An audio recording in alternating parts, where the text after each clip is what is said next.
एठी रथ जगन्नाथ पथ जगन्नाथ जगा बाहरी कोटी पहंडी रे रथारूढ़ हेउची मो कला साहंत आज पर तार घोषजात चढ़ी नंदी घोष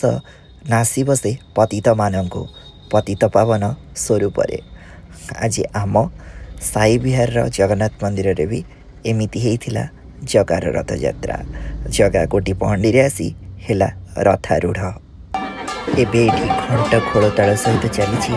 आम जगार छेरा पहरा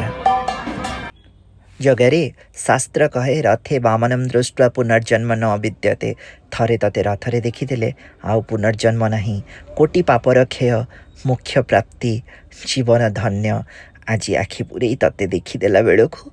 मन भितर मोर हजारे कोह आखिरे दुई टोपा लोह चारिदिके तो पुष्प गंध कर्पूर तो आळती तो घंट घंटार महक एक अद्भुत अनुभव आउ ता भितरे हरिबोल हुलहुली घंट सहित घर घर नादरे तू तो नंदी घोषरे आगे जाऊछु तो भक्त को दर्शन दे पतित मानकु नासिबाकु ए तोर की भाव रे